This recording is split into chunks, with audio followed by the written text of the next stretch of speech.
पानी भी क्लियर रहेगा। पानी पटक रहेगा, कुल मछलियाँ खा के चल जाएगा। एक छोटी साइज की मछली होती है, वो 2 महीने में ही बड़ी हो जाती है। खाकी कैम्बल बतख की एक खासियत होती है कि वो इंटीग्रेटेड इसे कहता है मिक्स्ड। इसे क्या कहेंगे? मिक्स्ड। ये तो समझ में आ गया, मिक्स्ड खेती किसे कहेंगे? जब आप खेती भी कीजिए और पशुपालन भी कीजिए। क्या कहिए? पशुपालन ही कहें।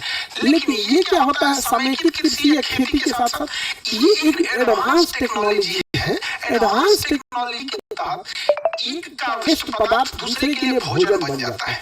एक का वेस्ट पदार्थ दूसरे के लिए भोजन बन जाता है। जैसे देखो, मछली जो होता है उसके शरीर को हाई प्रोटीन चाहिए, लेकिन मुर्गी जो होती है, मुर्गी का जो बीफ होता है, जो टॉयलेट लेट्रिन जो होता है मुर्गी का, वो बहुत ही ज्यादा हाई प्रोटीन मिनरल वाला होता है। तो जब हम उसमें डाल देते हैं तो मछली जो होती है वो उसको खा लेती है।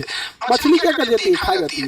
लेकिन मछली का जो डाइजेस्टिव सिस्टम है ना, उसमें से केवल प्रोटीन निकाल लेता है, बाकी उसके वेस्ट पदार्थ को फेंक देता है। जैसे हम नाक से सांस जब लेते हैं तो हम ऑक्सीजन नहीं लेते हैं, विभिन्न प्रकार की गैस लेते हैं, कार्बन डाइऑक्साइड, CO2, कोई सिगरेट पी के धुआं उड़ रहा है, कहीं कुछ हो रहा है, लेकिन हमारा फेफड़ा उसमें से केवल ऑक्सीजन छीन लेता है, बाकी सबको वापस कर देता है। उसी तरह जो मछली जो होती है, जो मुर्गी बीट करती है, जो उसका लेडी होता है, बीट होता है उसका, तो उसमें से केवल मछली का जो पाचन तंत्र है केवल प्रोटीन खींच लेता है, बाकी वेस्ट पदार्थ को फेंक देता है।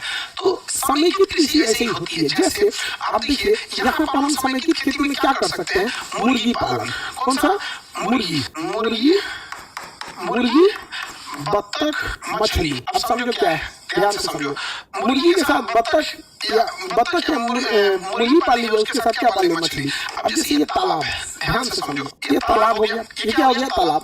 आप यहाँ पर बना दो मुर्गी के रहने वाला, यहाँ बना दो, यहाँ खंभा डाल देते हैं ताकि ये स्ट्रक्चर इस तरह बना रहेगा। इसमें पानी है, यहाँ पानी है। अब आप समझो ध्यान से, मुर्गी का जितना भी वेस्ट पदार्थ होगा वो इसमें से नीचे गिर जाएगा। आपको इसे साफ करने की जरूरत नहीं है, उसको गैप देके बनाना है, जाली टाइप का गैप हो ताकि नीचे चला जाए। ऐसे झाड़ देंगे तो नीचे चला जाएगा। तो यहाँ से मुर्गी हो गई, और इसमें क्या पाल लीजिए? मछली। अंदर क्या रहेगी? मछली। अंदर मछली है, मछली का भोजन हो गया, आधा तो ऐसे हो गया। अब मछली को जो दूसरी चीजों की जरूरत होती है वो ऑक्सीजन की। ऑक्सीजन मछली को तभी मिलेगा जब पानी में हलचल हो। पानी में क्या हो? हलचल हो। हलचल करने के लिए आप बतख पाल दीजिए। आप क्या पाल दीजिए? बतख। यहाँ पे बतख जो होते हैं सब ना, इसे पानी पसंद है। बतख जलीय जीव नहीं होते हैं, इसे पानी पसंद है। अच्छा, बतख में भी जो पीले रंग का बतख होता है ना, पुलिस की वर्दी की टाइप का होता है, खाकी कलर का, उसे खाकी कैम्बल कहते हैं। खाकी कैम्बल बतख जो होता है वो शाकाहारी भी रहेगा और वो अंडा भी ज्यादा देता है। शाकाहारी भी रहेगा और अंडा भी ज्यादा देगा, और बतख में बीमारी भी कम आएगी। तो इधर से जो बतख का वेस्ट पदार्थ होगा वो भी गिरेगा, और बतख जब पानी में चलेगा तो पहिया के नीचे तैरते हैं, जैसे पैरवा मारते ढेर सारे बतख चलेंगे सब, तो ऑक्सीजन की भी पूर्ति हो जाएगी। और बतख की एक खासियत होती है कि वो पानी में जितने हानिकारक कीड़े होते हैं सर, हानिकारक कीड़े, उसको बतखवा खा जाएगा। हानिकारक कीड़े को बतख खा जाएगा तो पानी भी क्लियर रहेगा। तो इसे क्या कहेंगे? समेकित खेती, इंटीग्रेटेड फार्मिंग। समेकित खेती या इंटीग्रेटेड फार्मिंग। और बतख में आप रेगुलर रहिएगा, चूना का छिड़काव कीजिएगा। आप देखिए, मुर्गी और बतख, इन दोनों के बैठने का जगह जो होता है वो साफ रहना चाहिए। तो जरूरी है कि आप इसे हर हफ्ते चूने का छिड़काव करें। चूना नहीं छिड़केंगे तो बीमारी आएगा। तो जैसे इसको चूना छिड़केंगे तो चूना नीचे गिरेगा, और जैसे चूना पानी से गिरेगा ऑक्सीजन बना देगा। चूना पानी में गिरते क्या बनाने लगेगा? ऑक्सीजन। तो जो हम चूना छिड़काव किए मुर्गी की सफाई के लिए, बतख के सफाई करने के लिए, जब वो चूना नीचे गिरेगा तो ऊपर तो सफाई भी कर दिया, नीचे जैसे पानी में गिरेगा तो रिएक्शन करके चूना क्या बनाएगा? ऑक्सीजन बना देगा। तो मछली को ऑक्सीजन की भी पूर्ति हो गई। छोटी मछली को खा जाएगा। बतख शाकाहारी वाला ले रहे हैं या मांसाहारी वाला ले रहे हैं, इस पर डिपेंड करता है। बटुआ इसमें मांसाहारी बतख रख देगा, मांसाहारी बतख रख देगा, कुल मछलियाँ खा के चल जाएगा।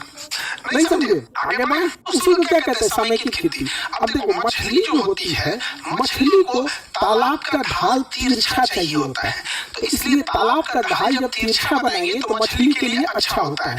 लेकिन तालाब का ढाल खड़ा बना दिएगा, खड़ा तालाब का ढाल बना दिएगा तो वहाँ झींगा के लिए अच्छा होता है।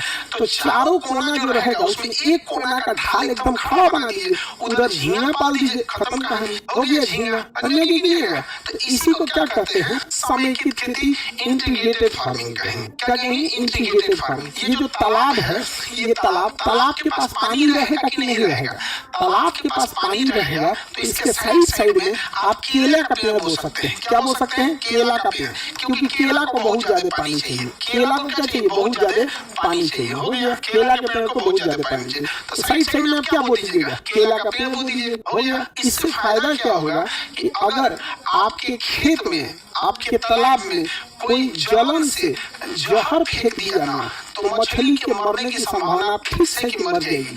लेकिन जहर फेंकने की जानकारी अगर आपको मिल गई और समय रहते आप ये केला का पेड़ काट के उसमें फेंक देना, तो आप केला में दिखेगा ना, अंदर ना सेल बने होते, छोटे छोटे उसमें ना मोखा बना होता है, तो खींच लेता है अपने अंदर। तो जहर के प्रभाव को 50% कम कर देगा। केला के डंठल को छोटा छोटा काट के उसमें फेंक देते हैं। तो हालांकि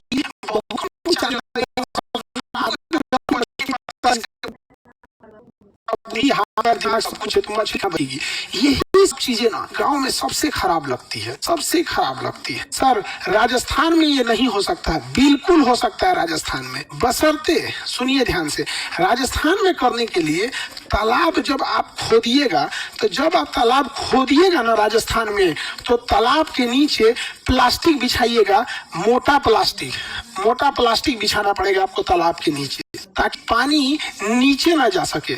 इससे फायदा ये होता है, कोई भी मछली पालता है तो तालाब के नीचे प्लास्टिक बिछाना पड़ेगा, क्योंकि मिट्टी से गंदगी और कीटाणु भी आते हैं सब, जिससे मछली खराब हो जाती है, तो प्लास्टिक बिछाना पड़ता है।